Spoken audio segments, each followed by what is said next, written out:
Hello viewers, আসসালামু আলাইকুম। আশা করি আপনারা সবাই ভালো আছেন। একে টেকনোলজি চ্যানেলের পক্ষ থেকে আপনাদের সাথে রয়েছি আমি আসাদ। তো আজকে এই ভিডিওতে আমি আপনাদের সামনে শর্টকাট একটি ট্রিক শেয়ার করব। সেটি হচ্ছে আপনারা যখন নতুন কোনো কম্পিউটার বা ল্যাপটপ কিনতে যান, তখন সেই ল্যাপটপ বা কম্পিউটারে স্টোরেজ ডিভাইস হিসাবে হার্ড ডিস্ক লাগানো আছে না এসএসডি লাগানো আছে সেটি বুঝবেন কিভাবে। তো ভিডিওটি অনেক ইন্টারেস্টিং হতে যাচ্ছে। এক্সপার্ট হওয়ার জন্য ভিডিওটি না টেনে সম্পূর্ণ দেখবেন। এছাড়াও আপনি যদি আমার চ্যানেলে নতুন হয়ে থাকেন তাহলে চ্যানেলটি সাবস্ক্রাইব করে পাশে থাকা বেল বাটনে প্রেস করুন। তো চলেন ভিডিও শুরু করি।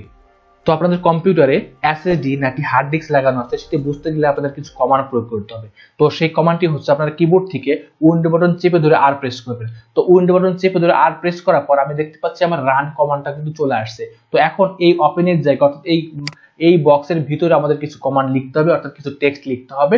তো সেটা আমি এখন লিখতেছি। তো সেটা লিখবো হচ্ছে কিবোর্ড থেকে লিখবেন আপনারা DFRGUI। তো অর্থাৎ আমরা DFRGUI এই কথাটা লিখে জাস্ট ওকেতে ক্লিক করলে আমরা ম্যাজিক দেখবো।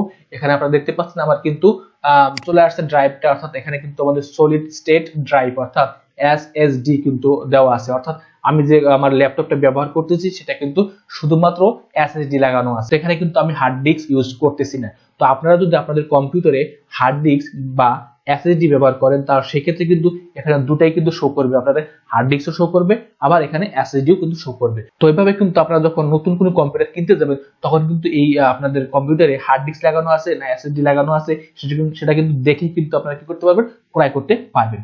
তো আশা করি আজকে এই ভিডিওটা আপনাদের কার্যক্ষেত্রে অনেক উপকারে আসবে। তো যদি কাজে লাগে তাহলে সবাই লাইক, কমেন্টস এবং শেয়ার করে অন্যকে দেখার সুযোগ করে দিন।